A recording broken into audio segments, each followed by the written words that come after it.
जैसे सिंबॉलिक तौर पे हमने जीन से शुरू किया था, हमारी पार्टी के अध्यक्ष नारनौल से किया था, फिर रोहतक किया, और इस तरह कार्यक्रम बने हुए हैं। अभी 21 तारीख को कुरुक्षेत्र में है कार्यकर्ता सम्मेलन भी चल रहे हैं जिला के रूप में।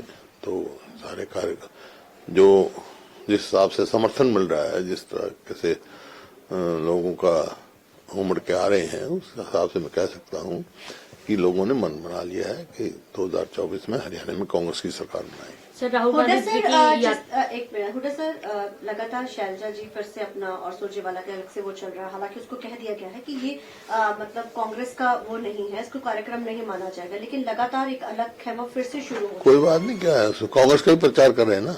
अरे लेकिन दीपक जी ने तो कहा कि हम इसको नहीं वो तो दीपक जी बताएंगे, लेकिन ऑफिशियल कार्यक्रम मैंने बता दिया, घर घर कांग्रेस, हर घर कांग्रेस चल रही है। बाकी और किसी अपने तरीके से कोई कांग्रेस को मजबूत करे तो हमारे कोई एतराज नहीं। सर आपको क्या लगता है कि अनुशासनहीनता है या नहीं, क्योंकि हरियाणा के किसी भी लीडर के पद से अध्यक्ष, प्रदेश अध्यक्ष हैं, आप हैं, किसी के भी वो इस बारे में नहीं, वो तो पार्टी देखेगी। बाकी मेरे को कोई, जहाँ तो मैं पहले भी कहा था, ठीक है, जो भी अपने तरीके से कांग्रेस होते हैं, इस चीज का इम्पैक्ट जो है चुनाव बता दिया ना मैं। नहीं, कोई इम्पैक्ट नहीं। कांग्रेस को मजबूत करे, कांग्रेस की कोई मुखालफत थोड़ा ही करे, सब कांग्रेस की जो अपने तरीके से करे जाए। इस तरह के जो कार्यक्रम होते हैं उसमें कई बार जो है सीएम के नाम से नारे लगने शुरू हो जाते हैं। इस तरह जो कार्यक्रम होते हैं सीएम के नाम से नारे लगने शुरू हो जाते हैं, तो क्या संगठन पे कोई बात नहीं, कोई बात नहीं। कोई कार्यकर्ता किसी को बनाना चाहता है, अब कोई आपको बनाना चाहिए, दे देना नारे। मेरे को क्या एतराज है, किसी को क्या एतराज है? कोई आपके लगाएगा, कोई इसके लगाएगा, वो तो कार्यकर्ता की भावनाएं हैं अपनी। सर अशोक तंवर ने आम आदमी पार्टी छोड़ दी है, अब भारतीय जनता पार्टी ज्वाइन करेंगे, जल्द शायद कल ज्वाइन कर लें। मर्जी है, कांग्रेस हर व्यक्ति की अपनी मर्जी है किस पार्टी में रहना है, किस में नहीं रहना। उन्होंने यही कहा कि आम आदमी पार्टी के जो नजदीकियां बढ़ रही हैं कांग्रेस के साथ, उससे वो नाराज है। तो उनको पता होगा जो उन्होंने कहा होगा। आपको क्या लगता है कि हरियाणा में गठबंधन को लेकर आम आदमी पार्टी के साथ जो चुनाव को लेकर कांग्रेस और आम आदमी पार्टी, क्योंकि चंडीगढ़ मेरे इलेक्शन में ये गठबंधन हुआ है, देखने को जो कल मिला, जो हालात थे जिस तरीके के, पवन बंसल जी ने भी इस चीज की बड़ी वो करी, बोले कि डर गए। तो अब हरियाणा में कैसा रहेगा? हरियाणा में तो कांग्रेस सब में सक्षम है। ठीक है, 10 की 10 लोकसभा के साथ लोकसभा सीट में बताया ना, वो तो अभी तो कोई चर्चा ही नहीं है ना हरियाणा में। हरियाणा कांग्रेस जो है खुद में सक्षम है 10 की 10 लोकसभा लड़ने का, और असेंबली के भी चुनाएंगे। जब असेंबली आपने बेरोजगारी का मुद्दा काफी उठाया कि आंकड़े भी पेश किए गए बेरोजगारी के। हरियाणा में मुख्यमंत्री का बयान आया है कि अगले 2 महीने में 60,000 नौकरियां दे दी जाएंगी पूरे प्रदेश में। तो 9 साल में क्या किया? 9 साल में तो बेरोजगारी में नंबर 1 पहुंच गए पूरे देश में हरियाणा। तो हुड्डा साहब, राम मंदिर को लेकर के जिस तरीके से कांग्रेस का स्टैंड है कि वो प्राण प्रतिष्ठा के प्रोग्राम में नहीं जाएंगे, इसके पहले भी आपने धारा 370 के को लेकर के एक अलग रुख अख्तियार किया था। दीपेंद्र हुड्डा भी वहां पर दर्शन करने के लिए जाकर के आएंगे, तो क्या आपका रुख पार्टी के साथ ही है, कुछ अलग? नहीं, पार्टी कोई राम से अलग थोड़ा ही है, राम सबके है, सारी पार्टियों के हैं। जो जिस तो अपनी आस्था की सवाल है। तो ये जिस तरीके से निमंत्रण दिया है, इस पे नहीं जा रहे हैं? चलो वो तो उनकी वो है, मेरे पास तो कोई निमंत्रण आया नहीं। अगर आपके पास आता तो क्या आप जाते सर?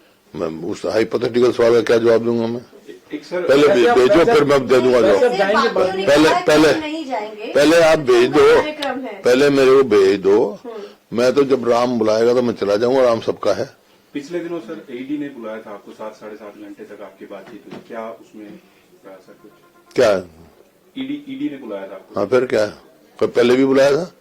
जो भाई वो उनका काम है, मेरे को कोई इस बात की वो नहीं है, क्योंकि कोई नथिंग टू हाइड जहाँ मेरे पास है। तो जितनी बार बुलाएंगे उतनी बार जाऊंगा, वो तो उनका काम है। तो ये क्या बदले की कार्रवाई के तहत हो रहा है, ये राजनीति कहा जाता है? ऐसा है, ये उनका काम है, और जितनी बार बुलाएंगे उतनी बार जाऊंगा मैं। सर हरियाणा में जो एफपीओ, मैं कानून मानने वाला आदमी हूँ, कानून जानता हूँ, और इस पे जुडिशरी पे मेरा पूरा विश्वास है। अभय सिंह चौटाला कहना है कि जो जमीन घोटाले आपकी सरकार में कथित तौर पे उसका बारे में सबको पता है, उसके ऊपर हुड्डा साहब जवाब नहीं। उन्होंने अभय सिंह, कौन सा घोटाला हुआ? ये मान्य सर, कौन सा? नहीं, कथित तौर पर। कथित तौर कौन सा? बताए तो सही, बताए सही, जब जवाब दूंगा। सर 22 तारीख को जिस तरह से वो कह रहा है एक्वायर करके, जो मैंने पढ़ा कॉलोनाइजर को दी, 1 इंच नहीं दी हमने। सफेद झूठ बोलने की आदत है जिसको मैं क्या करूंगा। मतलब ये कहा जाता है सर कि प्राइवेट भाई बता दिया मैंने, पहुंचाने के लिए 1 इंच भी नहीं दी प्राइवेट बिल्डर्स को हमने, समझे। मैं असेंबली में भी कह चुका हूं ये बात। सर एक्वायर करके 1 इंच भी प्राइवेट बिल्डर्स को जमीन नहीं दी हमने, समझे। सर हरियाणा में जो एक स्टेट सॉन्ग बनाना था अभी विधानसभा में, उसको लेकर एक कमेटी भी बनी थी। आपने एक वो जिक्र किया था कि वो गोरी नार काली नार वाला शब्द जो है वो हटाया जाना चाहिए। वो कमेटी हटाने पर भी विचार कर रही है। कुछ इन्फॉर्मेशन आप तक नहीं मेरे पहुंची पास कि क्या सॉन्ग है वो? मेरी कमेटी किसी सदस्य से बात नहीं हुई मेरी। सर 22 जनवरी को आम आदमी पार्टी हरियाणा में सुंदरकांड का पाठ करवाएगी 21 तारीख को, तो कांग्रेस की तरफ से कैसा कार्यक्रम करवाया जाएगा 22 और हम तो भाई 24 घंटे जो राम के भगत राम बते, सबको विश्वास है राम में, अपनी अपनी आस्था की बात है।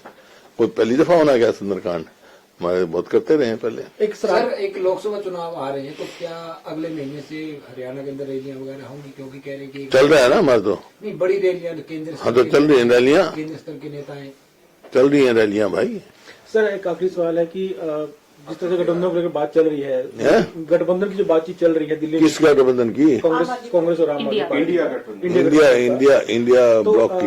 हाँ। आम आदमी पार्टी के नेता हैं अनुराग ढांडा, उन्होंने कहा जो स्थानीय नेता है हरियाणा कांग्रेस के, उनको इस बारे में बयानबाजी नहीं करनी चाहिए, वो केंद्र देखेगा, हाईकमान देखेगा। वो क्यों कर रहे हैं?